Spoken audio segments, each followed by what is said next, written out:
Is it? Okay, it is. That's gonna look so stupid. It's gonna be like, is it working? It is. All right, everybody, welcome back to Prosers again, the podcast where we talk about video games and drink alcohol. Yeah. Sometimes that doesn't always mix too well, but we're back again. It's been a while. Yes, it has. It has been a while. So,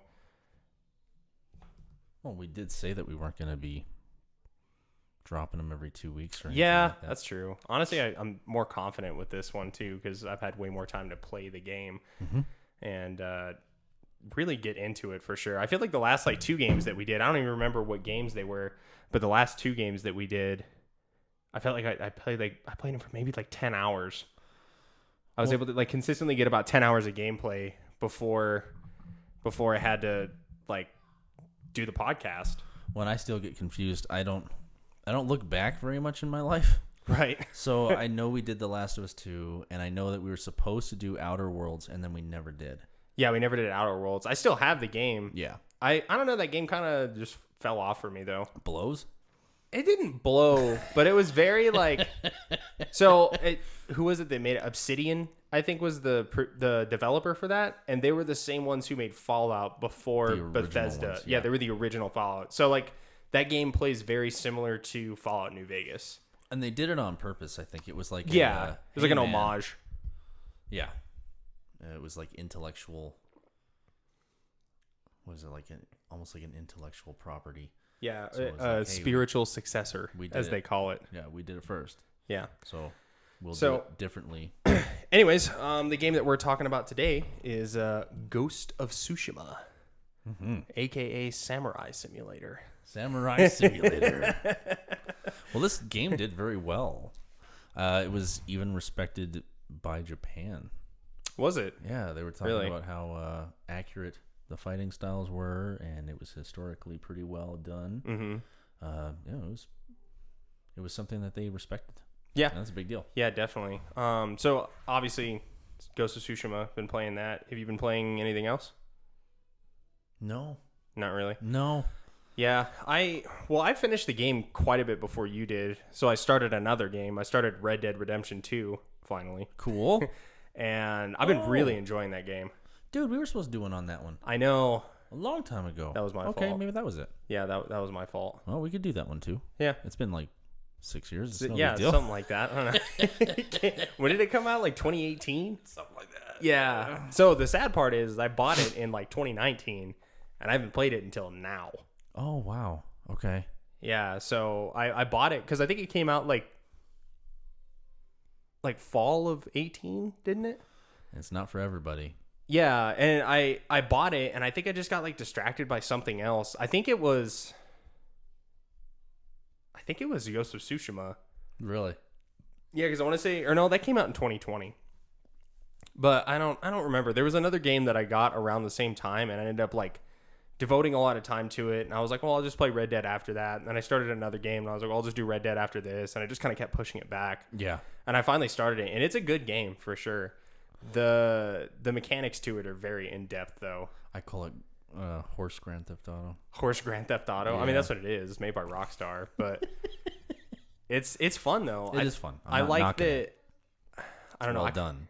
I like how easy it is to die in the game. Honestly, it definitely it reminds me of Far Cry in the sense that the whole world is trying to kill you. Yeah. The whole world is trying to kill you. I remember one time I was just kind of going in between towns trying to get to a mission, and I'm just casually watching this dude who's fucking with his horse, and the horse kills him dead right there next to the road.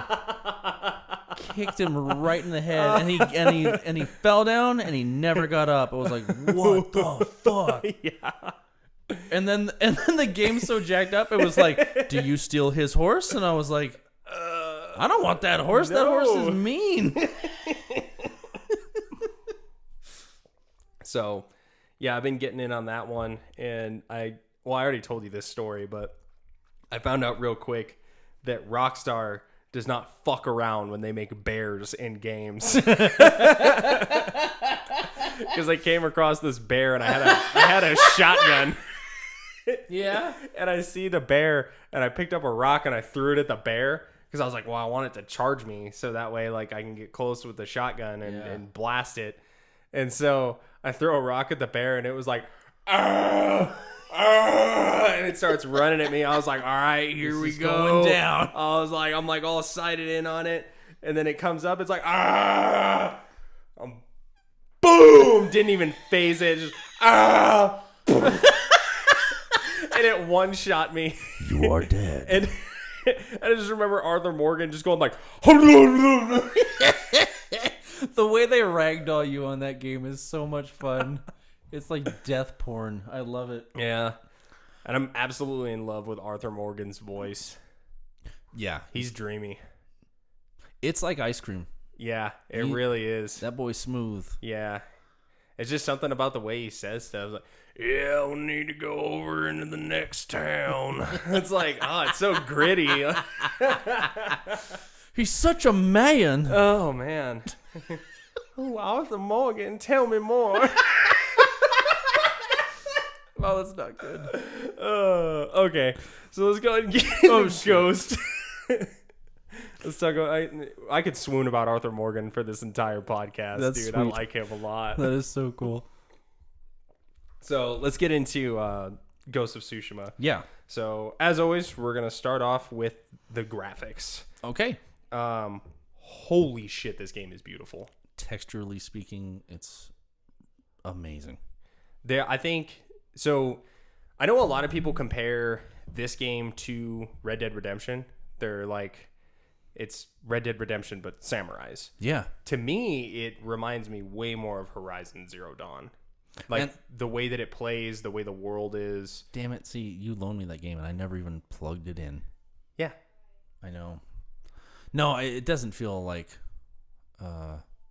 Red Dead to me. Like there's similarities, but there are obvious similarities in the fact that you're riding a horse. Yeah. But other than that, the feel is different to me. Yeah, it's very different. But yeah, it was very reminiscent, like just in the art style of Horizon Zero Dawn. The way the world is built is very similar. The quality of the graphics, I think, is on par with Horizon Zero Dawn. And the way, so I always judge a game on graphics based on how much I want to take screenshots. And I took a lot of screenshots. Like the photo mode in this game got used a lot. In Horizon Zero Dawn, the photo mode got used a lot. In The Last of Us 2, the photo mode got used a lot. Yeah. So that's just an example of like how good the graphics are for me. There were so many times I was just so awestruck by the environment, specifically the environment, that I just wanted to capture it. Like I was like, I need a photo of this environment because I want to see it again when I'm not in the game. There you go. Mm-hmm. Yeah. Okay. Well, I liked the graphics. I thought they were stunning, but I'm picky. I also noticed that near the end there was some stuff where I started to see it like in the cinematic parts of the game. Mm-hmm. Like when you finally take down the last dude and you cut his head off. Cobblecon. I was like looking at it and I was like, his armor on his helmet just like brushes right through. Like the armor on his shoulders has his head rolled off. Yeah, it's not a perfect game, and I think like, there's a lot of stuff like that where like you'll see like maybe I don't know what else to call it, but I guess like the touch point of it is off. So like they might, like touch the character's shoulder and their hand goes through the armor or something like that. Yeah. It's not perfect, and I think that happens maybe with a lot of games. Yeah, and I don't know if that's like, I think a lot of it comes down to like production time. Cuz if you think like this game was in production for like 2 or 3 years, I think. Okay. If you compare it to a game, say, I don't know, God of War, maybe. A game was in production for like 6 years. And even that one had some moments. Yeah. I just catch it a lot. Yeah. And I think it's part of it being a video game in this generation. Yeah. Right now. I think in the future, that's going to be something that, like we look back at the way we look at maybe like a PS2 game or a PS3 game where it's like, wow, like if you look at at character models, how far character models have come since like maybe PS2. Yep. How far character models have come since PS2, it's like night and day.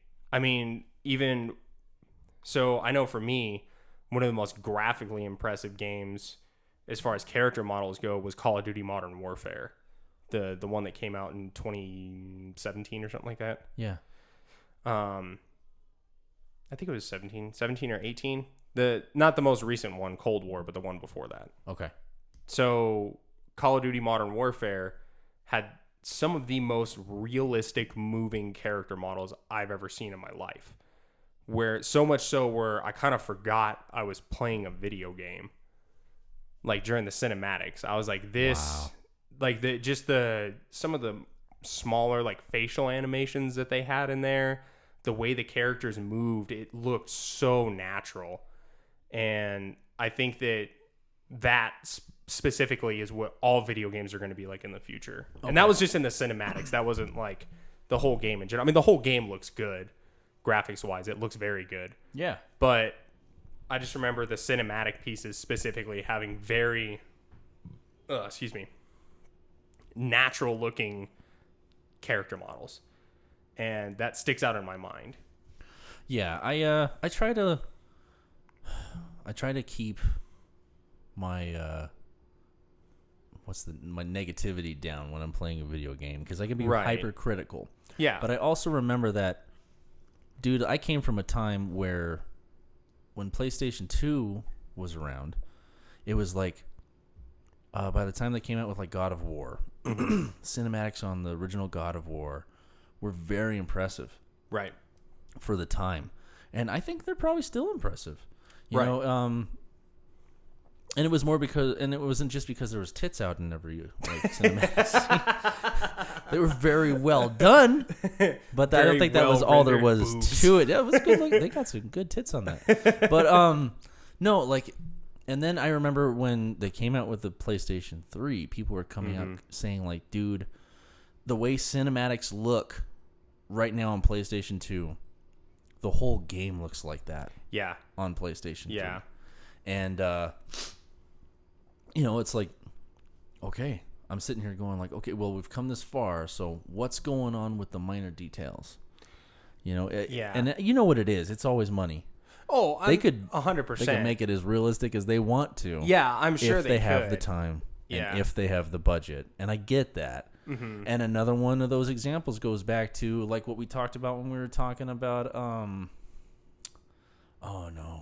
zombie motorcycle game. Days Gone. Days Gone. Yeah. Days Gone was awful. Yeah. Graphically speaking. Okay? But well, I don't think it was the graphics. It was more the performance aspect of it. Right. And who knows? I mean, we played it right out of the gate. They didn't put any patches in yet. Yeah. There was no updates, so we got it right out of the gate. Mm-hmm. And in a way, I think it's better that way because, dude, I'm not impressed with that shit. Right. Personally, I'm kind of a dick about that too. It's like, why go back and put the patches? Why didn't you give us a full game? Mm-hmm. But again, that's how businesses ran these days. Whatever. Right. But no, like comparatively speaking, graphically speaking, Days Gone was bad. Mm-hmm. Like from the top to the bottom. This was like PlayStation 2 shit. Yeah, a lot of the issues that we came across in that game. And it wasn't just us either. I think it was across the board. And it wasn't, I think we even mentioned it, like it wasn't a bad game. No, it was a great game. It was, the story was awesome. It was fulfilling for me. Mm-hmm. You know, I enjoyed the gameplay. The horde aspect was amazing. That was sick. Like nobody's ever done that before. No, that was super, super cool. So, you know, it's like you can't have everything you want sometimes. No. You know? And I think that's kind of like the way this game is. Like, well, I mean, you can be like super picky with any video game. I mean, yeah, I absolutely love The Last of Us 2. We both did. I think anyone who watches this podcast know that like we put that shit up on a pedestal, like that whole series. Yeah. Like, but even then, there were some aspects of the game that I could nitpick. Yeah. You know. Yeah. Like, you know, I I thought that the way that Abby's hair moved was very unnatural. Oh, I gotta very, go back very and look at unnatural. like very unnatural. And again, like that's just one of those things where it's like, I mean, I don't know what it takes to make a video game. I'm not that smart. But is it like, I don't know if it's a console limitation, if it's a time thing, like maybe there's something in the mathematics and the way that it works. I don't know what it takes to develop a video game. But you can be super hypercritical, like super hypercritical of like everything in a video game if you really want to. But I think with this game, even though like what you're talking about, like, yeah, there's like kind of some wonky stuff with the graphics or the performance. Overall, you can tell that they put a lot of work into the game. Now, however, yes, the landscapes were gorgeous. Absolutely. Absolutely. Tall grass, I still like that. The look of that. I love the landscapes of the mountains, the trees, being in certain forests when the mist is in. I love the color palette and how much it changes. Yes. Like how much the color palette changes, like when it's sunset and everything gets that super warm glow like over it. It like you can take one view in the game and just changing the time of day makes a significant difference on how it looks. They did an excellent job with lighting in the game, I feel like. No joke. Yeah, and no argument. And there's so many like parts of the game where you just stop and you're like, wow, like this looks so good. It is well done. I mean, that's a small thing, comparatively speaking to the game as a whole. Yeah, that's a very small complaint that I have. What about, did you ever run into any major performance issues? No, I don't think I did. I think I had like a couple times there was like a little bit of frame stutter, like a little bit. Really? Just like once or twice. That's a big deal because usually it's my console that sucks. Yeah, and I don't really know like what caused it. There was nothing ever that I noticed that consistently caused it, so I feel like it might have just been like a fluke. Nothing like that Star Wars game though. Oh, right. Oh, that thing started on that game, bro. Oh, that thing was atrocious. God. And it was an EA production. You have all the resources in the world. Like getting shot by dudes that aren't even rendered in the God. level yet. Don't get me started on that. I can tell you how many times I was just walking along minding my own business and I would just die. I was like, what? And then the guy would appear. I'm like, oh, nice. Killed by a ghost. Thank you. Sick. That was great. Yeah, I didn't have any major performance issues. I think the only thing that I kind of ran into is, I don't even really know if this would be performance. It might be more gameplay. Is sometimes it was sort of difficult to direct your attacks. There's no lock. Yeah, there's no lock, which I feel like is like that's okay, like in this game, because there are plenty of times where you're fighting lots of enemies and you need to be able to switch between the enemies pretty quickly. And I didn't have any major issues with there not being a lock. I feel like maybe having the option for it would have been kind of nice, but I went in between because I didn't have too many problems during the battle of like sitting there going like, why is he not attacking that person? Only a few times have I been like, okay, hit him. Like, it's only happened a few times. Yeah, it's not game doesn't frequent. get confused very often, so it's like, well, it's kind of like Spider-Man. Like Spider-Man didn't have a lock-on system, and it was pretty right. It was pretty good, and it's like that. I would say it's along the same lines. Like there were plenty of times in Spider-Man where I was like, okay, hit him. Okay, no, not him. Him. Yeah, but it's weird. Like it seems to kind of feel you. It does. Have you picked up on that? Like, yeah. Whatever they did, however they designed that, it's pretty good at locking on the dude on its own that you were planning on going after. So right. I don't know. Like it's hard for me to get really mad about it. It's like part of me feels like, ooh, what if that's the way it's going to be from now on? Maybe target locking is kind of getting phased out. I don't really think it's getting phased out. I think it just depends on the kind of game.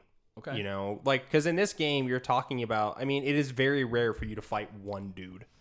Unless it's like a duel or something like that. Yeah. It's very rare for you to fight one dude. So if you're going to be fighting, 5 or 6 guys at a time, having a lock-on system like that is not going to be ideal. Right. Versus a game like say God of War, or the new God of War, or like any of the Souls games or something like that, or even like Nioh, where you're fighting maybe like one or two guys at a time.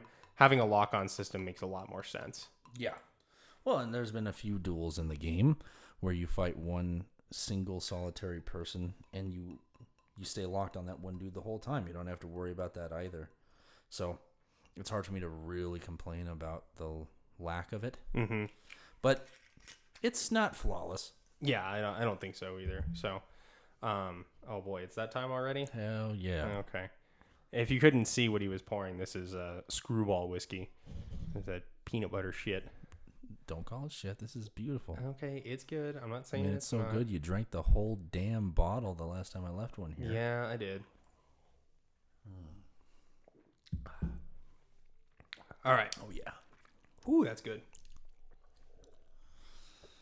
All right, so moving on from that, do you have any final points on graphics and performance? No, I think that was all I really had to say. It looks beautiful. The characters are convincing because they've been done so well that they even went so far into the details that nothing seemed like it was out of place. That's how you know it's good. Yeah. The world felt alive too. Like it felt lived in. It looks good when you're looking at people speaking. You can see the emotions on their face. They don't seem like off from what they're saying. Days Gone. Yeah, scary stuff on that game. But this it was so fluid and natural that's how I know that it was good. If I don't have really anything to complain about except for certain things like rendering through other things during cinematics, but dude, it's like, who doesn't do that right now? Yeah, and I think that right now we're just looking at a console limitation at that point if it's across the board. So, right. All right, moving on to audio and voice acting. What'd you think? Also, absolutely solid. Yeah. I wasn't a huge fan of Jin, like all that much, because I don't know, he was a little bit too much of like the cool somber guy like all the time. Okay. I feel like maybe it was definitely just like, I don't think I had a problem with the voice actor. I just had a problem with like, I guess the dynamic, the director, the way he chose to not cast Jin, but the way Jin was in the game. It was more of like a character thing I just didn't like, because he's just so like flat to me. Like the whole, I mean, like he learns and he gets better, but I feel like Jin's voice acting or like just Jin's delivery in general doesn't change from the beginning of the game to the end of the game. See, I even wonder, though he's though, a very different person. Like, is that not a cultural thing?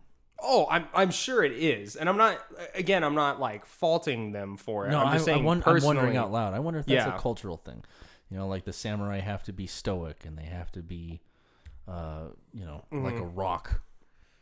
You know, not showing emotions. It fit his character. Yeah, like it did. It fit his character. I wasn't a huge fan of it. Think about that. So I liked other characters more than Jin, personally. Yeah.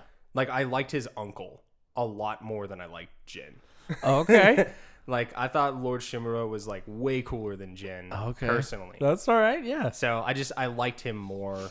And I think that's a personal thing. It's not because like Jin was a bad character or anything like that.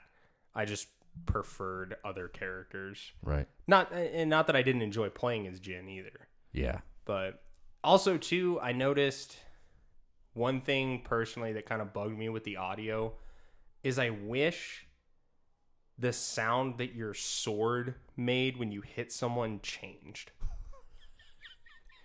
Because to me, it sounded like every time you hit someone, you were hitting a burlap sack full of sand. And it never changed. Yeah. Yeah, it would have been nice to hear like some clank of some armor when you hit someone or something like that. Like maybe like something breaking. And it was just a little bit too stagnant for me in that aspect of it. That's a detail that must have fell through the cracks when they were doing audio. I don't know necessarily that it fell through the cracks. It was just probably something they just decided not to put in. Again, coming back to budget and time. Yeah, maybe that's it. You know, because it's like, dude, usually when you're doing voice work or something like that, like I've heard, obviously I'm not a voice actor, but I've seen where they're like, okay, we need a guy who gets shot by an arrow. Go. Okay. All right, now we need a guy who gets shot by an arrow in the neck. Go. Okay, here's a guy who gets shot by an arrow in the ass and falls off a building, Go. Like, right. There's a lot of takes. And I've noticed that too. It's the same percussive sound. Mm-hmm. No matter who you're fighting, no matter what you hit. Yeah, because there's different dudes. There's dudes that are like, they're casually dressed. They got clothes just like you. And then as you progress through the game, there's guys that are armored as you get armored. Mm-hmm. And it goes from what looks like leather armor to full-blown iron armor. Mm-hmm. So yeah, that should have been different. Right. Okay. How about that?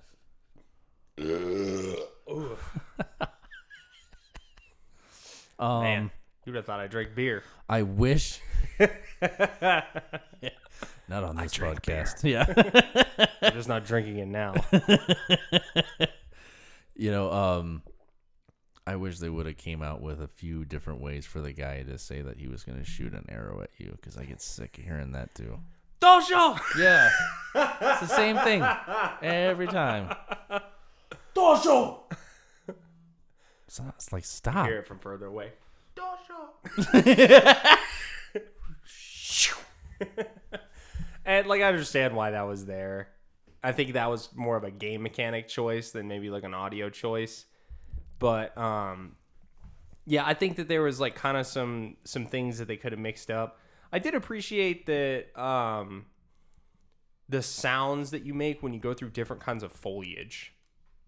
Okay, that's different. Yeah, that changes a little bit. And I think a lot of it is like, again, it comes back to money and time and production and scale of the game, right? Like, you have this giant open world, which, God, that map is huge. Very big. It's a huge map. There's so much detail in like the visuals, and like the combat is very it's very involved.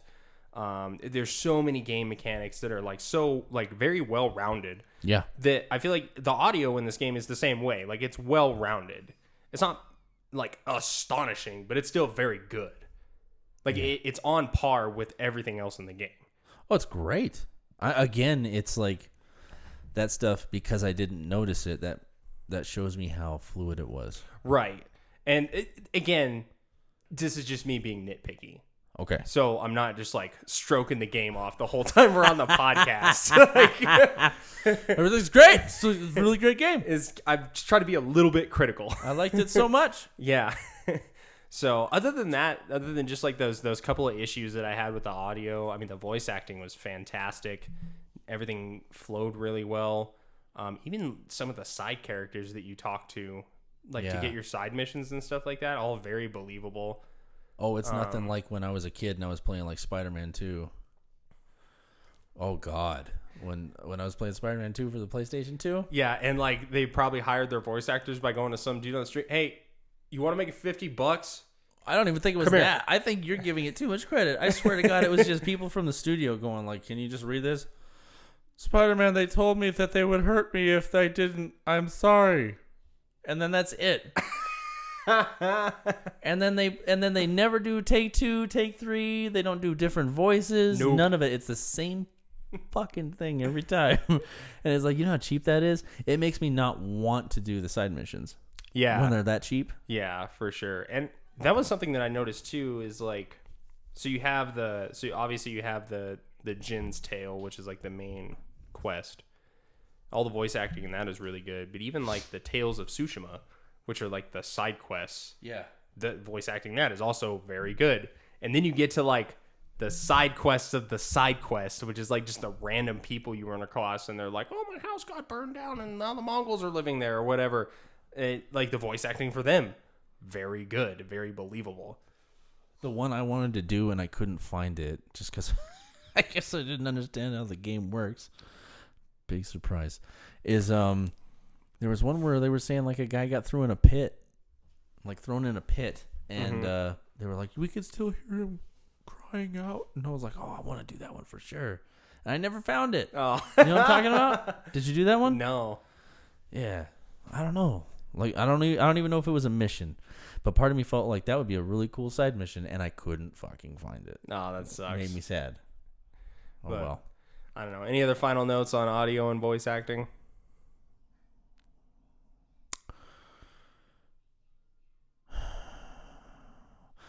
Get better bears.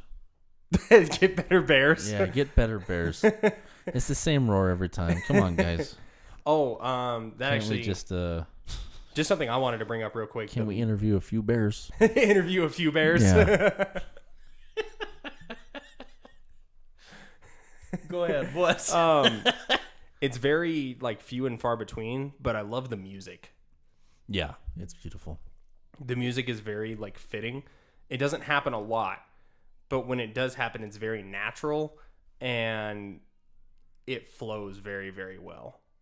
This has nothing to do with the graphics, but dude, do you get fucking pumped when you're like getting ready to showdown with somebody and you like watch it zoom in on the dude's thumb on his sword and he's all, Yep. that is the shit. Yep. I guess that kind of goes into audio. Yeah. That the sound that it makes. Woo, that pumps me up. I'm in my living room like this. I'm like, ooh yeah, there it is. It's like you know some shit's about to go down when he does that. Yeah. The flick of the thumb. I'm gonna start doing that to people.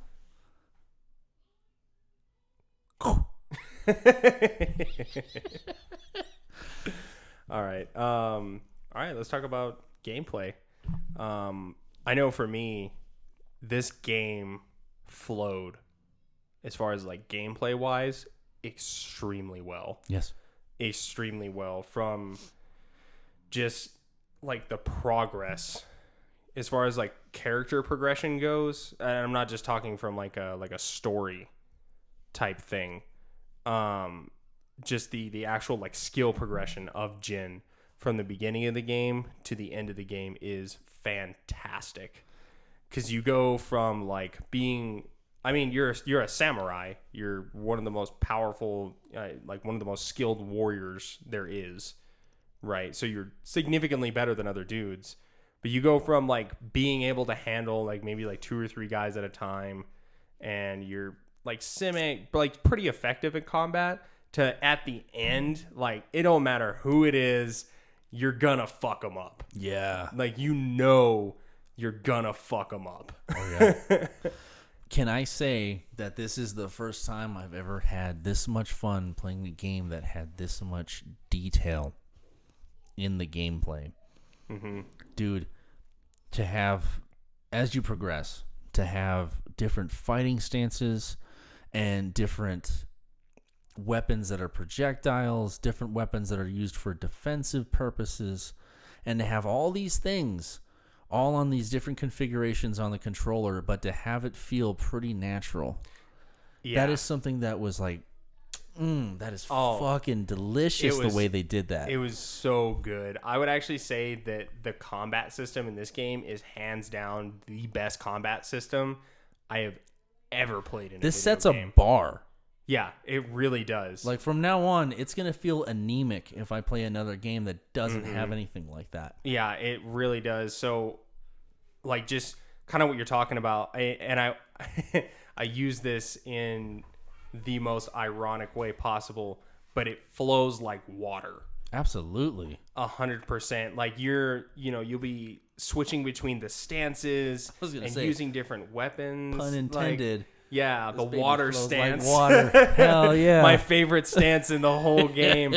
But it's just like you switching from enemy to enemy, being able to switch. Like you'll be fighting a guy with a shield, and then you can knock him back. Guy with the spear comes, you switch to the greatest stance ever, the water stance, and then you can fight him. Guy with a sword comes, go to the stone stance. Like it switches so smooth, and you're never. I noticed with the gameplay in this, you were never left wondering what to do in combat. Right. Like you always know the answer, and it comes down to hell yeah. It always just comes to I really hope the microphone picked that up. Because that was awesome. Your daughter's losing her mind. Hell yeah. It is always just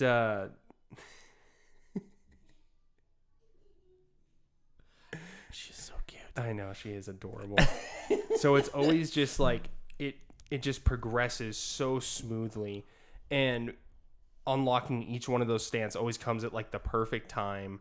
The skill trees, like every time you add an ability point, it is worth it. Yes. Like everything that you add an ability point, or that you can add an ability point to, you will use. Mm-hmm. There's no useless skills. There's nothing in the game where you're like, I'm not going to use my ability point on it because it's a waste of an ability point. It comes down to, I guess, your play style. Yes. Right? So if you want to put more emphasis in stealth, you can put more emphasis in stealth. Everything that you can put ability points towards in stealth is going to help you tremendously. All that being said, I feel like the bow was the most underrated weapon, or not underrated, but like the most like not fleshed out weapon system in the game. I don't like it. I don't like it either. I don't like it either. I have a fuck of a time hitting people sometimes. I mean, I'm not saying that like it's bad. It's definitely not bad, but it does not feel as good as the blowgun. It doesn't feel as good as the bombs, as the smoke grenades, or even the wind chimes. Yeah, it's like, and basically everything else in that game feels very fleshed out, except for the bow. Yeah. Which I get, like, because to me the bow is a stealth weapon, right? Yeah. And the amount of work you have to go through to kill someone with that bow is absurd. Unless you can get a headshot every single time. Right. Which you can. Like, if you practice with it enough. Like, Jesus. I got decent with it. But I noticed that in combat, in actual combat, the bow is what I got the least amount of use out of. Yeah. Or just in general, like, I use the bow the least out of anything. And there's nothing really to make the bow better. No. Like, there are no upgrades. There are aesthetic upgrades. So you can get, like, you can upgrade, like, the aesthetics of the armor, or the bow, of course. And then you can upgrade, like, the focus thing. But I just straight up don't use that because the bow is useless in combat. What was the focus? Where you, like, slow down time while you're aiming the bow. Yeah, I never used it. That part I never used. I think I used it once because every time, like, I would shoot the bow, I would get discovered. I'd be like, all right, hell yeah, it's sword time. Time to butcher some people. Yep, basically. But yeah, that's what I have to say about the bow. Okay, yeah. I felt like the longbow was more fun, and that was only because the longbow, first off, penetrates armor and has explosives, dog. I never got the longbow. I loved those. Once I found out that I could get explosives on my longbow, I was like, I'm going to hoard those. I'm going to stock them up. And from a distance, I was going like, shh. And dudes were like blowing into pieces. Like, yeah, that's what I like. Yeah. Getting all up in their heads. So, I don't know if this might just be a me thing. Going back to hitting people with the sword, because it's the best part of the game. Well, yeah. I love how once you get good at the game, and once you get good at the game, that's when it starts to become really fun, because you're like, what is the coolest way I can kill people? Yeah. Oh, yeah. Like, once you understand the mechanics of the game, it becomes this awesome, like, what is the sickest way I can kill this group of enemies? Yeah. And, like, you start, like, changing your stances and, like, using stances on, like, different kinds of weapons that they're not designed for. And then, like, you just start using, like, sweet moves, and it just becomes, like, a totally different game. Once you learn the ratio, where it's like, okay, these ones you block, these ones you parry, and then these are the times when you can attack. Oh, it's beautiful. Mm-hmm. Absolutely gorgeous. I love the way it feels. It feels so good. It does. Like, if you're focused and you can, like, come at a guy like, okay, he's coming at me. I'm going to block him. I'm going to slash him. I'm going to switch stances. I'm going to go after him for a second. This guy's coming after me. Okay, I'm going to block him. I'm going to switch stances. I'm going to come after him. It's so much fun. It feels like juggling. It does. It really does. And honestly, I think that the only game I think that has ever come close to this combat is God of War. Yes. It's very, very close. I think God of War is a little more slow paced. I think it's a little bit more methodical than Ghost of Tsushima is. Even furthermore, though, mm-hmm. God of War allows for more button mashing. This game does not allow you to button mash. You have to know what you're doing. Yeah, you have to pay attention. Strategy. And honestly, I noticed. So I always know good combat in a video game where I'm like itching to get to it again. Mm-hmm. You're like, all right, here's the mission. When am I gonna get to start slashing people? Dude, how fun is it to do a standoff with people? Oh my god, I can't not do it. Oh man. So let's talk about the standoff factor a little bit. So why don't you explain to the viewers what a standoff is? A standoff is if you're, let's say you're going through the woods, or sometimes you're walking, you can be sneaking up around like a group of people, and if you approach them at just the right way, an icon's going to pop up and it tells you standoff. You push that button and you will reveal yourself to these people, and you will say something to the edges of like, who will fight me? And a guy comes up to you and he stands off with you. You hold triangle, and when you release triangle is when you draw your sword and you attack. You want to wait until that person goes to attack you first, and you have to time it like that. Otherwise, you will get hit, and you will lose almost all of your health. Yeah. So, but the benefits are that if you can land that strike, you also receive so much of that, like, what is that, endurance or the focus, mm-hmm. so that you can heal yourself. It also goes towards, as the game progresses, like ghost mode and the special move. combos and stuff like that. So it's worth it, but mm-hmm. it's also fucking satisfying. Oh my god! Especially once you build up what's called a standoff streak. So when you start, you can only do it to one person, but then you build up that standoff streak and you start doing it to like 5 people, and it is so satisfying. And dude, like doing one was so good. It felt so good to like one shot a dude, because that's part of it too. I forgot to say that. Yeah. When you draw that sword just right, that dude's dead. Whack! Yeah. And he falls down, and you're like, "What's up?" Just one dude was good. But when I found out, I was like, "What? I could do 4?" I was like, oh my god, this feels so good. Yeah. So that actually brings up something. It kind of throws me back to graphics. Something that I really enjoyed about it. Whenever you kill someone and they're up against a wall, whatever direction your sword is slashing is the way the blood splatters on the wall. Did you hear Manasseh when we were playing it just a little bit? No. We were playing it just a little bit before. Like before we started the podcast, my son is sitting there watching us, and then like he watched me just like slaughter this dude. Wham! And the blood goes, whoosh, and then he goes, "That is inappropriate."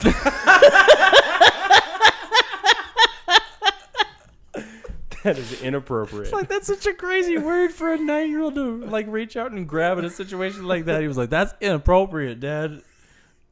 Oh well, but yeah, that is so much fun. And it even gets to the point too where it'll fuck you. Because it gives you the option to do a standoff when you're supposed to be sneaking around sometimes. And you're like, "Ooh, I want to do it though." I know. There was a while, like, for the longest time when I first started playing the game, I was like, I'm not sneaking around. I'm a samurai. I fight with honor. Yeah, I know. So every time I came across that, I'd be like, let's go. I know. And it's crazy because, you know, like, they're going to molest you if you reveal yourself. Like, there's that many dudes. And you're like going, "Who will fight me?" It's like you're an idiot. But you can't not push the button. It feels so good. God. Yeah, it does feel extremely good. It feels super, super good to just just cut dudes open like a freaking chicken, man. God, it feels good. And I think that's what is so great about this combat is it just feels good. Mm-hmm. Like, it makes you feel like a badass. It does. It makes you a badass. Mm-hmm. It really does, especially like once you. So we kind of touched on it a little bit. The different stances, are effective against different kinds of enemies, right? So the stone stance is effective against swordsmen. The wind stance is effective against spearmen. The water stance is effective against people with swords or shields. And then the moon stance is effective against brutes. And I'll tell you what, they saved the moon stance for last. Because it is devastating, dog. It is super devastating. Like, the brutes will whack you around for most of the game. Mm-hmm. And they take a lot of work to fight. But once you get that moon stance, they're chumps. Mm-hmm. But that's because you start swinging with everything you have. Like, you're trying to make a home run. Like, one of those, you can charge your triangle, and it'll give some kind of a amplified strike. Yeah, it's like a special strike. At first, it's just like you go like this and you hold it, and then you stab him in the heart when you let go. Pretty cool. But by the time you get down to the moon strike, this dude goes ape shit. He's like just like 360s both ways 3 times. Everybody's dead. He looks like a fucking hardcore kid in a pit. My favorite is like when you hold down. So in the water stance, the best stance in the game. I don't care what anyone says. You hold down the triangle and he like holds his sword down at an angle, and you like hit that strike, and then he's like, right. That's a mean combo. Carves him up. That is a mean combo. God just carves him up, and it is sick. So anytime someone comes up to me with a shield, I'm like, let's go, because you ain't ready for this. Even if his guard is fully up, he's going down. Done.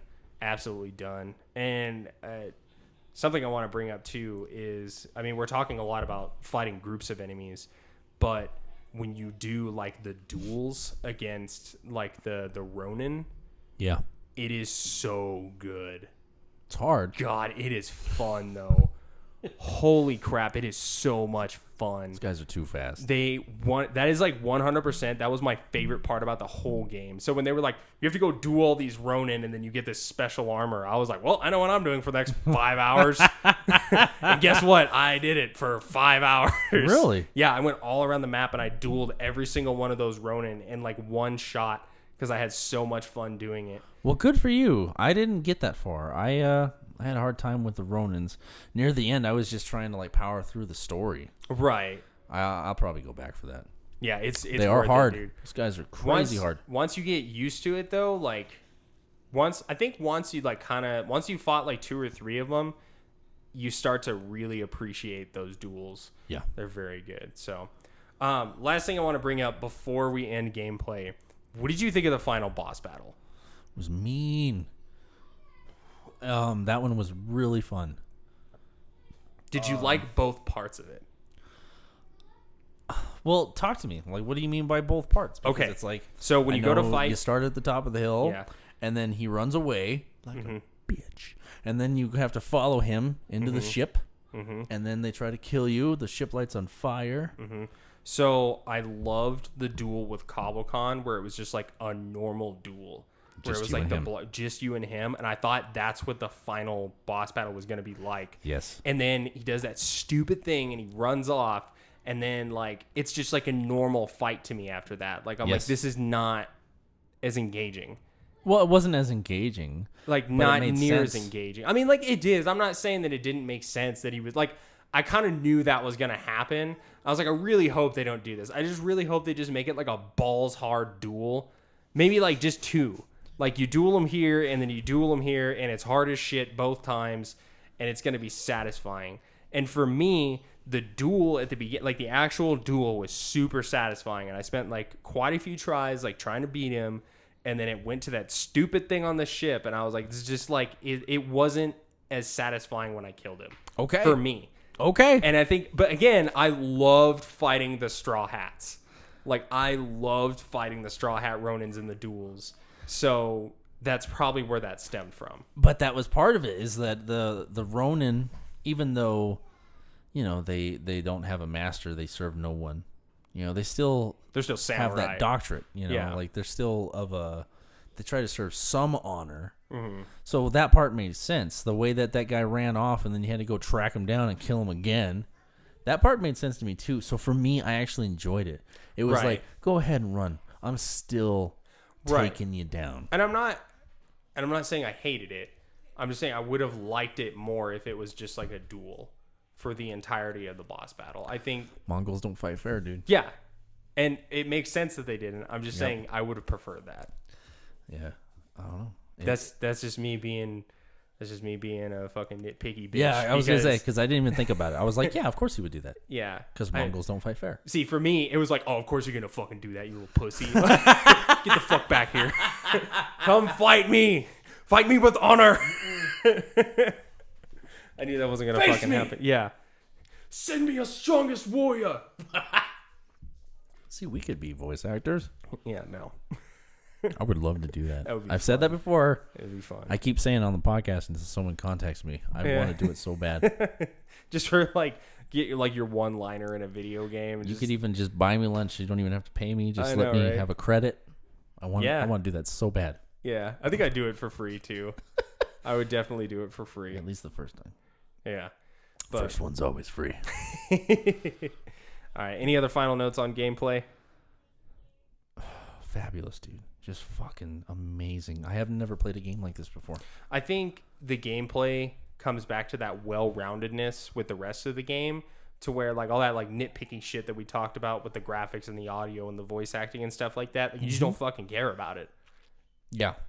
Like you don't notice it because the game flows so well. Yes. And it's and I expected nothing less from Sucker Punch, honestly. I really didn't. Sucker Punch makes great games. See, this is why the podcast is called Prosers, because I don't even know that. I had no clue. Mm-hmm.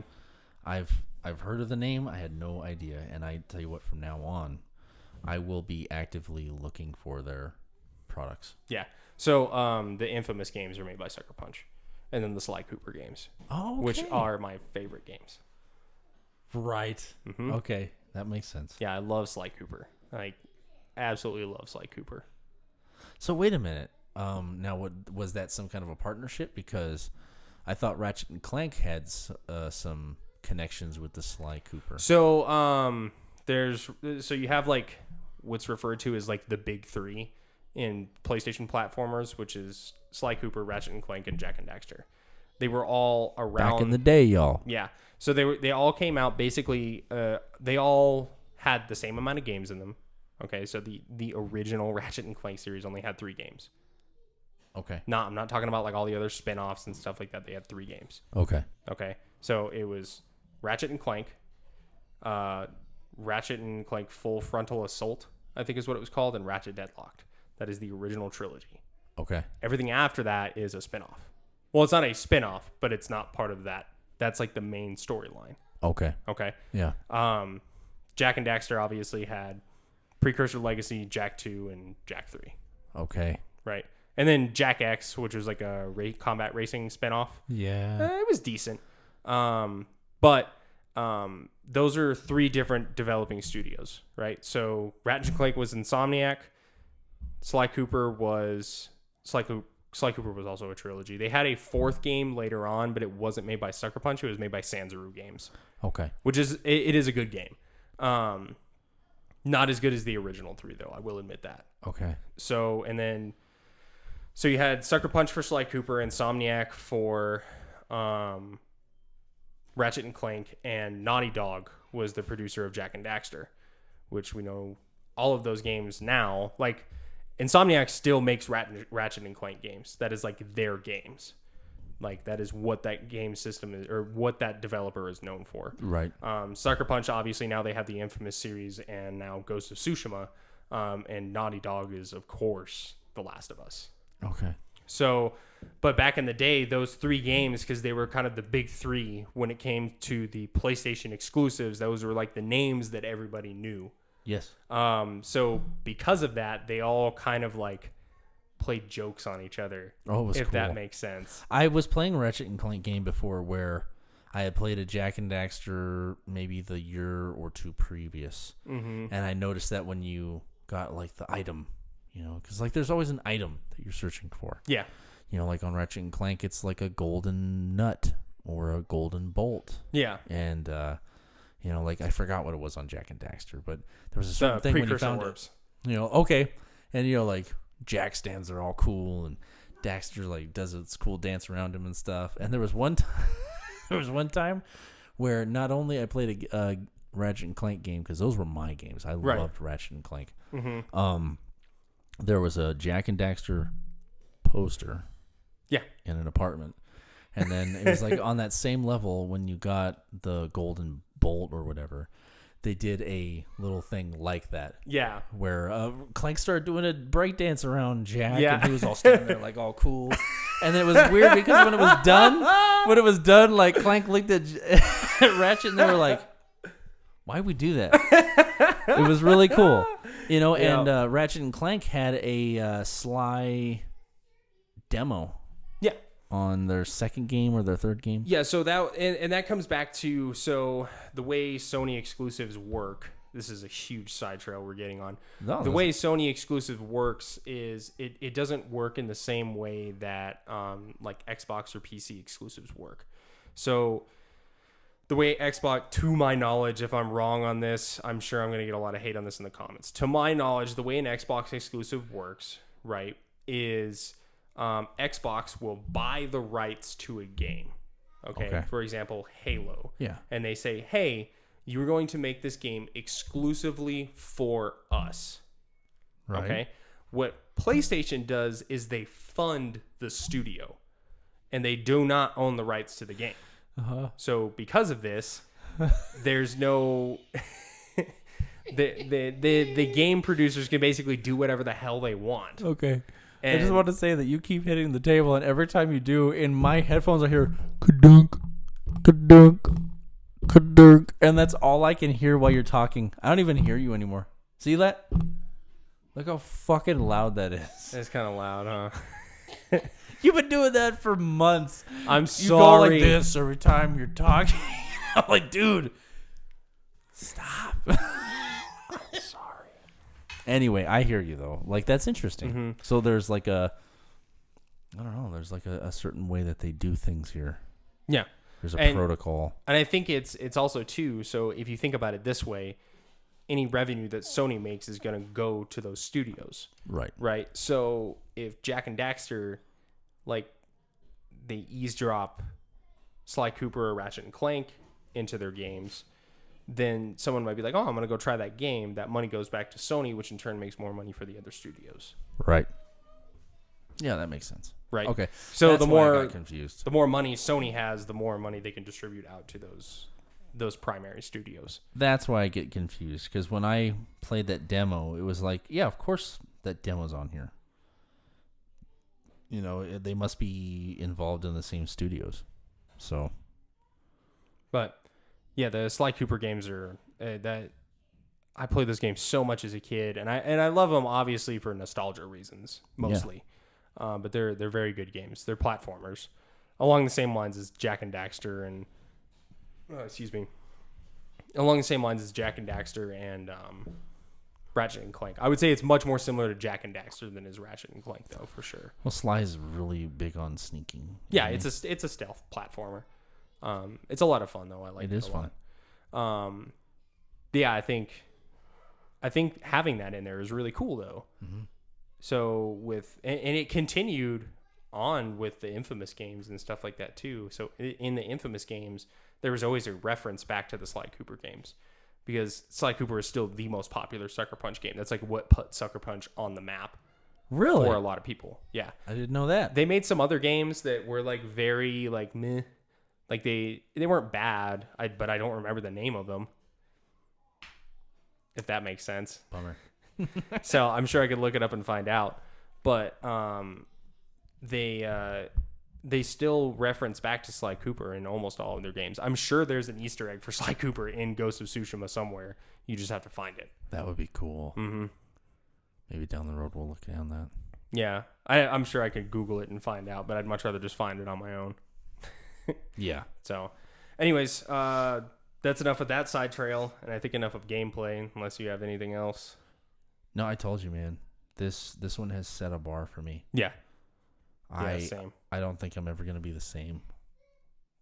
No. Much like if you have a girlfriend that sets a bar for you.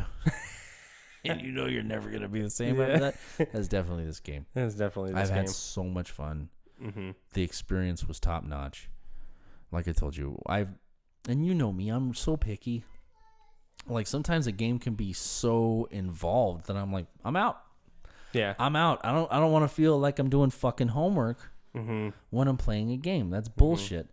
This one didn't feel like that at all. Right. No, it felt like you were learning new things and you had to apply them, and it made you apply them. Mm-hmm. But it made the experience just so much better. Right.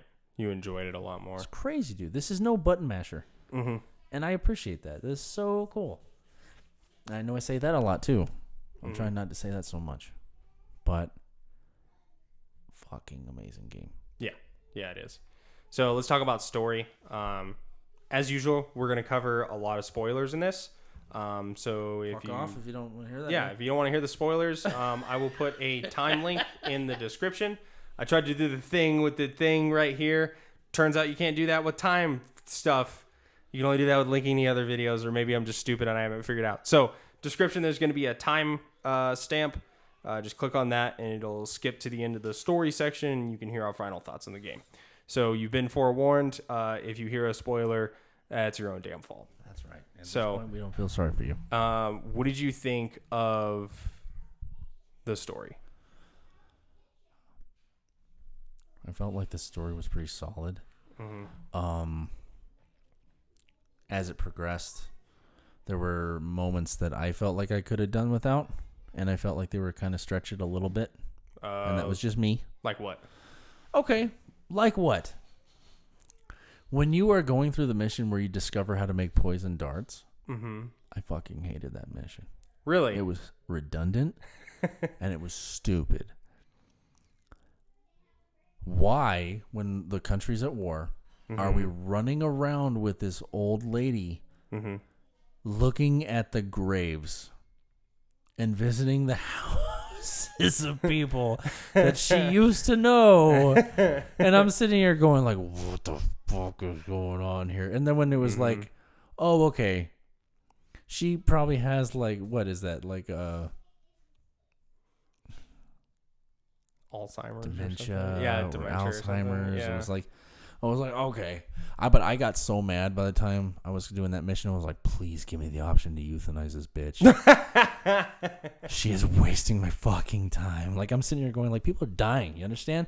I don't give a shit about checking the graves of the people who have died. There's people dying right now.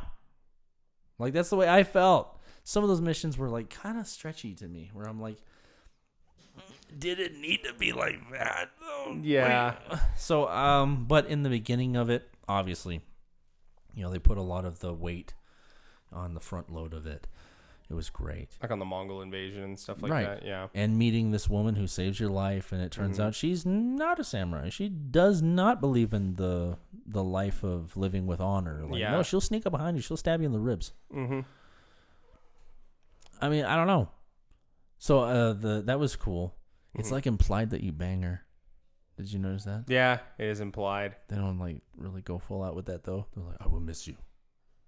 This may be the last time that you see me alive. And then that's it. It's like, shut up, man. Yeah. I was like, that was so weird.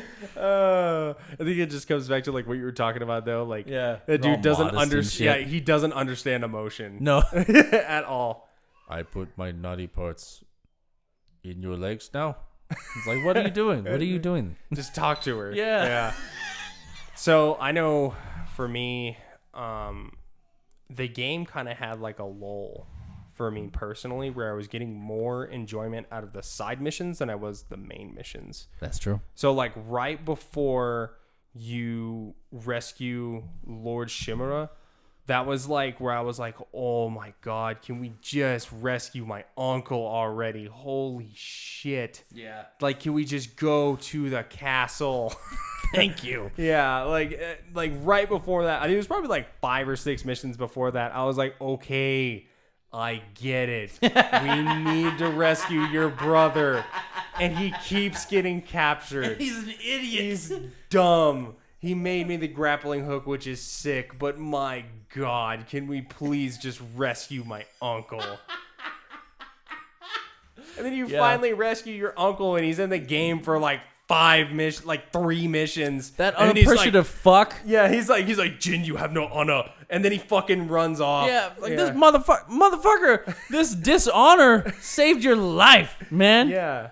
Like now you're heading the charge to fight against the Mongols because this dishonor saved your ass. And then he has the balls to try and duel with you. Fuck that dude, man. Oh my god. I was having such a hard time with that stuff too. Like the lull part of it, that makes sense. Yeah. I think that's why I got so into like dueling the Ronins, because I was like, I don't give a fuck about my uncle right now. Like he's making me run these stupid ass errands. Why don't you send a letter to the fucking to the emperor? Huh? How about that? How about you send the letter to the emperor? No shit. These fucking letter carriers, send one of them. Why are you gonna send my ass all the way on the far side of the fucking map? Send us reinforcements. Yeah, why am I doing this shit? Oh fuck. Like, The only one that I liked was where you got to go get your ancestors' armor, the Sakai armor. That was the only one that I liked. And honestly, when I pulled that fucking armor out, I was like, before I upgraded it, I was like, this armor looks like shit. I was like, I fucking got so pumped for this armor for the entire game, and it looks like shit. I was more into the ghost armor.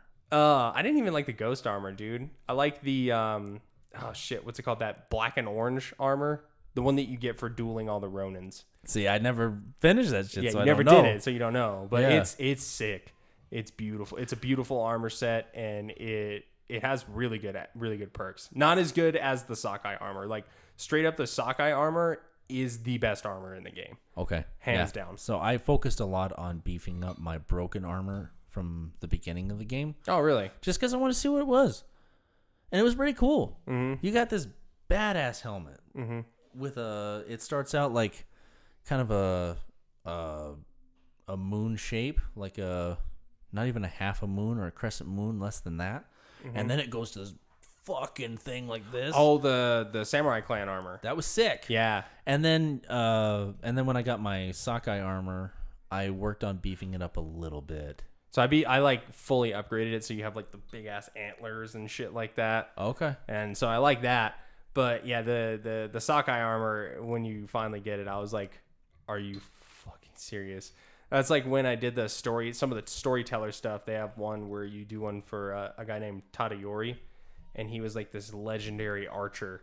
And I was like, this is going to be sick. And I went through this pain in the ass mission where I died a whole bunch. And I got the armor, and it was the ugliest looking armor imaginable. And the stats for it were ass. I stopped even trying with that shit. And I was like, shit. No, I got to the point where I was like, dude, I got what I want. Yeah. I was content, though. Yeah. I loved my ghost mask. Mm-hmm. I thought the ghost mask was the shit. Mm-hmm. I liked my Sakai armor because I beefed it up. Mm-hmm. And it looked pretty nice near the end. Yeah, it does look pretty sick. And that was good enough for me. Yeah. But that lull part, the way you say that makes a lot of sense. Because, dude, I was trying so hard near the end to beat this game and get it done so that we could, have something to talk about. Because I got to be honest with you, there's been some games where we've done reviews on, and I haven't even fucking completed them because I fucking hated them. Like Detroit, I said, fuck that game. That makes me sad. I put in a good weekend on that game. A good, solid, sad. Where you play video games so much you don't do shit else, and then you feel sick because you didn't eat, you didn't drink water, you fucking didn't sleep. You sure didn't do that.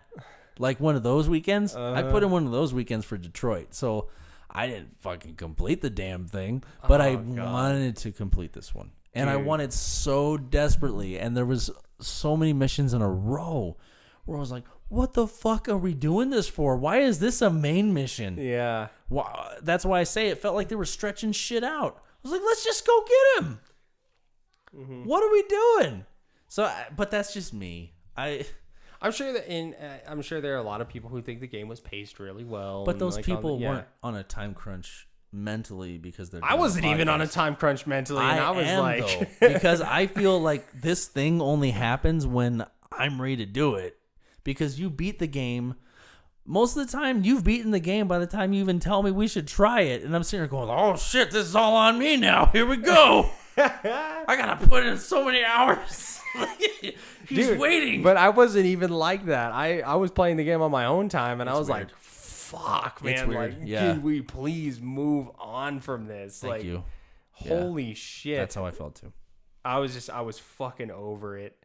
I was so fucking over it. Like, and then like we finally rescued his uncle, and I was like, oh, okay, cool. Now it's gonna get fucking good now, right? Fucking Nope. No. That part of the game was such a cock tease. Yeah. It's ridiculous. Yeah, and then like saving your uncle was definitely not as cool as it should have been. Next thing you know, you're sneaking in his house because the motherfucker won't talk to you no more. He's got a hit out for you. Yeah, you're like, you dick. fucking bastard. The note you leave is so stupid. Dearest uncle, I hope one day we could set aside our differences. But for right now, bad things are happening. So why? It's like they took like the most like cliche, like all of the cliches from like every movie and video game and like compiled it into like a series of 5 sentences, and that was the fucking note. It's like he should have shot that shit into his uncle's room. Wow, that should have done the whole thing. Peace, man. That would have been actually pretty cool. Like if he like had like the bow and like shoots it and just be like, just so you know, I could have killed you. Right. Like that would have been cool. And but no, you fucking sneak into his fucking bitch ass house. Okay. Did you spare your uncle? Yes. Maybe I shouldn't have then, because I did. I did too. I thought the ending was sick though, where like he's like you have to. What does he say? He's like, you have to kill me. Like it's the honorable way for me to die. And he like sheaths his sword. He's like, I have no honor, and just walks away. I was like, ooh, like it gave me fucking chills, bro. I was like, oh, that was good. That ending made up for all the bullshit that bastard put me through. Yeah, no shit. You don't know how many times I died on that mission because I was like refusing to fight him. Oh, really? Yeah, I was like, dude, I want to fight this dude. Mm-hmm. Why? Oh, here he comes. Okay. I was about it. I had a lot of pent-up aggression for all those fucking bitch errands he made me run. I was like, I'm a fucking errand boy? Does this look like an errand boy's sword, huh? Does this feel like an errand boy's sword? It's pretty big, isn't it? Oh, my fucking God, yeah. All right, so I know you probably don't give a shit, but I fucking cried when the horse died. Straight up. I fucking cried when the horse died, dude. I was pissed. Oh, man, I cried when the horse died. I was so fucking sad. I was mad.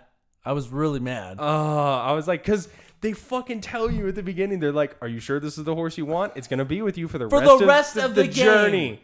So I took a long time. I was like, I don't want the black horse. I was like, I really like gray. I'm going to get the gray horse. I was like, what should I name my horse? Like I put so much like effort, and I like bonded with the horse. I thought it was so cool. Like when you would end a mission and he'd be like sleeping on the horse, and he'd like wake up and like elbow the horse, and the horse is like, oh, okay. And the horse plays with you like at the end of the missions. He's like, oh my God, pulling on your hair, and you guys, you know, he pushes his horse, and his horse pushes him back. Like that's cute shit. Yes, I know. And so like when like Nobu's like, and he like, and the way he dies is he dies defending you.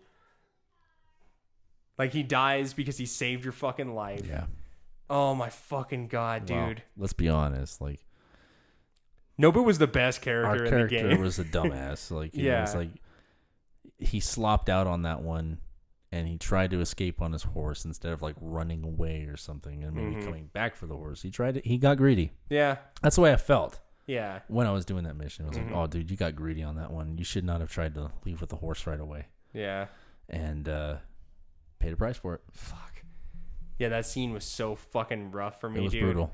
Like, because like the horse starts to fucking limp. Mm-hmm. And I was like, no, don't you fucking do this to me.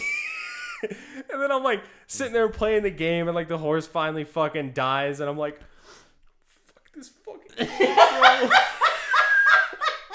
was like, I'm gonna kill the fuck out of Cabo, fucking bitch. Like every fucking Mongol I came off after that, I was just mad. I was like, fucking bitch. Well, that was your uncle's fault though, wasn't it? Yeah, I guess it was. I think that's another reason why I was totally okay with fighting that old bastard fucking at the ass fucking clown. That geriatric fuck. I'm going to see if I can go back and do that mission again. I'm going to kill him this time. This is bullshit. Whack him. Just do a New Game Plus. Do you get what? to do a new game plus, and you get to keep all your armor and abilities. I don't want to go through the whole goddamn thing just so I can kill my uncle, though. I'd be really fucking satisfying. Now that I'm talking about it, I really Got you all got me all riled fucking up. butt hurt. Yeah. Fucking asshole. Yeah, he's a dick. Holy shit. Okay. Well, any other final points on the story? No, I liked it. Yeah. I thought it progressed as well. Like we said, there's a lull in the middle. Like, I don't know if they were just drawing it out because they felt like, well, the corporate said we need to have 20 missions and we have 16. I don't know either. I don't know what it was. But yeah, some of that stuff was brutal near the end. It was so grindy. Mm-hmm. For me. Mm-hmm. So. Yeah. By the way, I redact my statement from earlier. I said that Lord Shimura was my favorite character. Mm-hmm. I do like Lord Shimura. Like, I know I'm talking a lot of. I don't dislike Lord Shimura. I hate the bullshit he makes you do. As a character, he's very interesting. You can be so rigid as a person with, your stance or what you stand for that you can't be of use in certain situations. Yeah, so he's a very interesting person. I don't want to make it seem like I don't like Lord Shimura. I just hated all the bullshit errands he made me fucking do. Yeah. And all the bullshit I went through to save him. And then like 2 missions later, he's like, I'm not going to fucking talk to you anymore. I'm like, yeah. God damn it. Like, I saved this marriage for nothing. So we've all been there. So that's exactly that's what I'm complaining about, not Lord Shimura himself. But I redact my statement. He's not my favorite character. The horse is my fucking favorite character. The fucking horse is the only one in the entire game that's always fucking there for you. That's always fucking helping you out. I really liked the Saki guy. Oh, I thought he was funny, man. I just thought he was fun. Kenji? Yep. Yeah, he was cool. Little dumbass. He was really fucking cool. I gave them he said, I gave them diluted sake. It's like, you're gonna fucking die, dude. He's such an idiot. All right. I don't have any more final points on the story, so let's just talk about final thoughts on the game. I think I've said it all. Like, this one sets the bar, dude. Any other fighting style game, it's going to be compared to this one. Mm-hmm. If you've played it, there's no way you're not going to compare it. It's like this one showed me things that I've never seen before and has put me through experiences that I didn't even know I wanted. Right. And again, that's really weird. It sounds like I'm talking about a lady. But that's how it felt. It was that good. Yeah. Very well done. I know for me, like I said in the beginning, this is very reminiscent of Horizon Zero Dawn for me. The fluidity of the combat, the story. I think I still like Horizon more, mostly just because of the setting. The setting was quite a bit more creative. This was definitely more based in realism. For sure. Well, historical. Yeah. time. Horizon was very, very science fiction. So 2 kind of opposite ends of the spectrum. I just enjoyed the setting in Horizon a little bit more than I enjoyed this one. That being said, samurais are like one of my favorite things in the world. Like, I love samurais and Japanese culture. So having a game that really captured that pretty well, I did enjoy it. And I think that, like you said, this is like one of those top tier games for me. Like, this is going to be one of those games that I will compare other games to in the future. That I will look back and be like, okay, like this combat style is good, but is it Ghost of Tsushima good? Is it God of War good? This story is good, but is it The Last of Us good? Right. Is it, Detroit Become Human good? Yeah. That kind of thing. Like, right. It's gonna be a bar setter, I think, for sure. And I'll tell you what, after this one, I'm going out and I'm getting Zero Dawn. Yeah, like tonight. Actually, so I have a digital copy of it now. If you just want my physical copy. Yeah, maybe I need to get that done. Mm-hmm. Yeah, because I got like a list of games that I've collected over the last couple of years or so, where it's like I keep meaning to play them, and that's something else we need to talk about because. being that it is impossible to find a PlayStation 5 now. Fuck. And this was the game that like sent them off, right? Like, wasn't this the last game to be developed for PlayStation 4? Solely for PS4, yes. So we're not going to have a whole lot of options for a little while because apparently PlayStation 5s are hard to find. Well, they're still making games for PS4. Okay. Like, quite a bit. Like, all the new games that are coming out are also coming out for PS4. Okay. So, Well, like, the new Dirt game, the new got Ratchet some and time. Clank game. We got some time. Yeah. But we're running out. Well, eventually. I mean, so PlayStation, they said that they're wanting to transition to the PS5 fully. Obviously, that's going to happen no matter what. It happened with the PlayStation 3. Right. It happened with the PS2. But they want to continue support for the PS4 for a while. And I think it's because they know there's no PS5s. What the fuck were they doing? I don't know. Like, I've heard people say, like, well, they just didn't make enough. And I was like, how did you not make enough? A lot of it, I think a lot of it has to do, so I know a lot of it has to do, because Xbox is running the same issue. I guess so Xbox and PlayStation both use the same, it's some chip. I don't know what chip it is. I want to say it's something that has to do with the graphics processor. They're both made by it's the same chip. And the company that makes the chip got hit pretty hard by the COVID pandemic, so they aren't producing a lot of them. So, therefore, because they don't have the chips, they can't produce as many PlayStations and Xboxes. Because it's the same, it's not just specific to the consoles. Even like PCs are finding parts to build a PC is very difficult right now. Okay. They're all almost out of stock. So it's not specific to the PlayStation or the Xbox. It's just the gaming industry in general. It's held up very hard. I mean, we saw it happen. I mean, with like Dying Light 2. Dying Light 2 like more or less got canceled because of the pandemic. Because their studio. Yep, it's been put off significantly. Yeah, because the studio was like, we are too small. Like, we don't have enough people to make this game with the pandemic going on. Oh, God, I hope they can pull it together. I'm sure they will. I have no doubt in my mind that they will. So you know me with that game. Yeah. God yeah. damn, I love that game. I need to probably give that game another chance, honestly. Because I played it like, probably like 5 years ago now. Probably longer than that. Dude, I got a buddy who he went on vacation. And he was like, what game should I play? And I'm like, what's a good vacation game? I was like, dude, Dying Light. Mm-hmm. He was like, really? And I was like, I will play that game with you. I will go through the whole story with you from the top to the bottom again. That's how much I loved that game. Right. And by God, I did.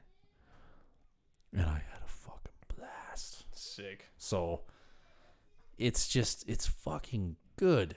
I don't know. That one for me is kind of like the way you were with that Modern Warfare, where I was playing that game so much, and the first person perspective of it was pretty seamless. Yeah. So that it fucked me up where I thought I could do parkour after I played that game for 20 hours, and I almost hurt myself. And then I had to realize in midair, I was like, oh yeah, I'm a 30-year-old fat guy. And it ended really bad. Yeah, I probably should give that game another chance because I played it for probably like 3 or 4 hours, like 5 or 6 years ago. Yeah, and I think it was kind of one of those things for me. Someone like lent me the game, and I was like, yeah, fuck it, whatever. I'll just try it because it's popular. Yeah, and I didn't really spend the time to actually play the game. Right. I was just kind of like, oh, it's a video game. So I probably need to go back and try that one again. I'll do that one with you too. I'll go through that whole fucking thing with you because it'll make a difference. Mm-hmm. When I first started playing it, I was playing on PlayStation Network, and playing with other people is it's the shit. Mm-hmm. The story's good though. Okay. And the car, being able to climb anything is fucking awesome. Yeah, that's what I've heard. I've heard that aspect of it is pretty good. But it was something I wanted to talk to you about. Is like, we got to figure out what the future of this podcast is going to be if we can't find a fucking PlayStation 5. Well, so not for under $1,100 apparently. Well, I think I don't know about you, but I know for me there are certain games that I don't want to get until I have a PS5. It's something that I'm holding out on. It's something that I'm just like, I'd rather experience that on the PlayStation 5. Oh, for example, Spider-Man Miles Morales. I want to experience that on a PS5. I'm not even interested. Oh, really? It looks like fucking Spider-Man, like the one we just played. So, it's more of it. It's a different suit. Who gives a shit? It's more Ooh, he's story got missions. fire hands. I don't give a It's got- shit. It's got more missions and stuff like that. All right, Yeah. well, I'll play it. Yeah, exactly. It's another game. Like it's another Spider-Man game. Yeah. So, anyways, How can you fucking have the balls to charge me for a whole new game though, when this is basically just an expansion pack? This is DLC. I mean, I'm not saying you're wrong. At best. You're still gonna buy it though. Motherfucker. See, I'm right. You could argue that with any sequel. Oh, it's the same character. That's not even a sequel though. That's just an expansion pack. Like they took the game, they took the platform, and they were just like, hey, what if we just change the suit and give him fire hands, and then don't even like give you a whole host of baddies. It's just like one type of baddie. Where's all the bad guys? Because I've seen some gameplay on it. It's like it's all these phantom creatures. What the fuck is that, Bryce? I don't know. Maybe we should fucking buy the game when we get a All right, PS5 and okay. play it. All right, but that's one. What's another one? So another one is the new Ratchet and Clank game. Oh, cool. I didn't even know they were doing that. Yeah, they're coming out with a new Ratchet and Clank game. It's not out yet. The new Crash Bandicoot game is another one that That'll I be want to fun. hold that on. Dirt 5. God, I know damn, you racing games. fucking hate those games, but I love them. Those ones make my head sweat. Yeah, They piss me the fuck off. I know. It's because remember when I was talking about how like you kind of ignore like video game logic. So in that one, you like ignore the fact that it is a racing simulator. Yeah. It is supposed to be It has realistic. real inertia and you're gravity. like driving and you're I'm like, just like, what the?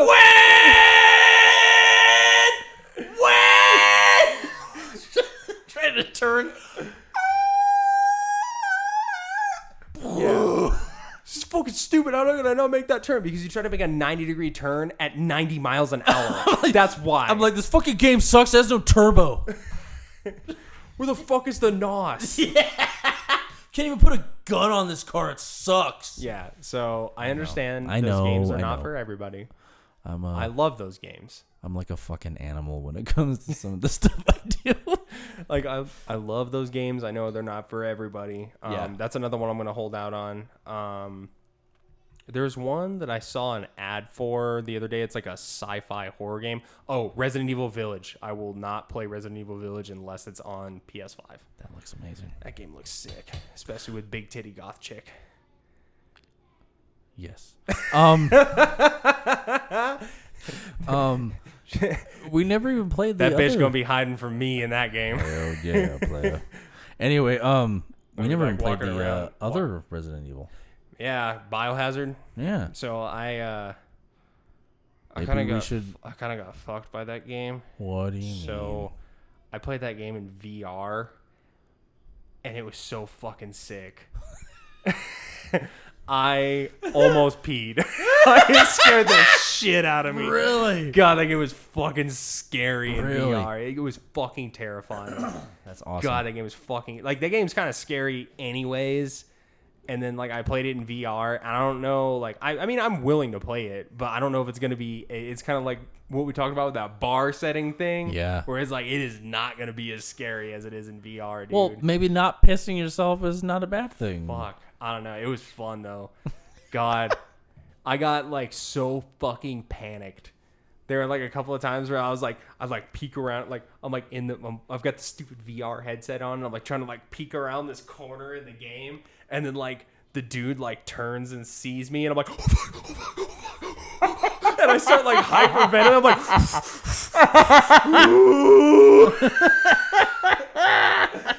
and then like I hide under a bed. I'm like.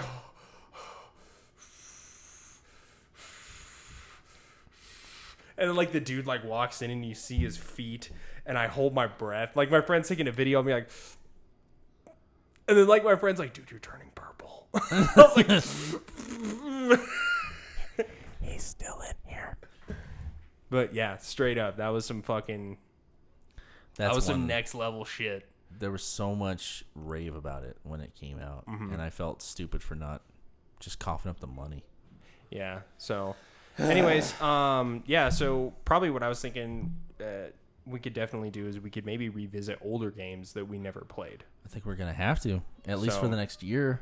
And that sucks. Mm-hmm. Until these things become available at a decent price. I'm not paying $1,200 for a system. No, I think when it comes down to is I'm just gonna have to wait until they're available in a retail, like physical retail store. Target, Walmart. Yeah, and I'll just be able to go in and buy one. Yeah. It's probably what it's gonna come down to. But yeah, so we'll be sure to keep you guys posted as to what games we're gonna be doing. If you have a game that you want us to talk about and you want us to play, it's already released and it's available on PS4. Go ahead and drop it in the comment section. We'll read through the comments and maybe get some inspiration for our next game. Always like, share, subscribe. Yeah, definitely share. Feed those algorithm gods. Comment. And we'll try to get better about like actually responding. Sheshe's had a problem with that. He's like, bro, I don't even bother commenting no more. I was like, oh, poor baby. We're superstars. We don't have time for you. That's why you got a dick on your car right now. So, anyways, thank you guys so much for watching, and we'll see you next time. Peace out.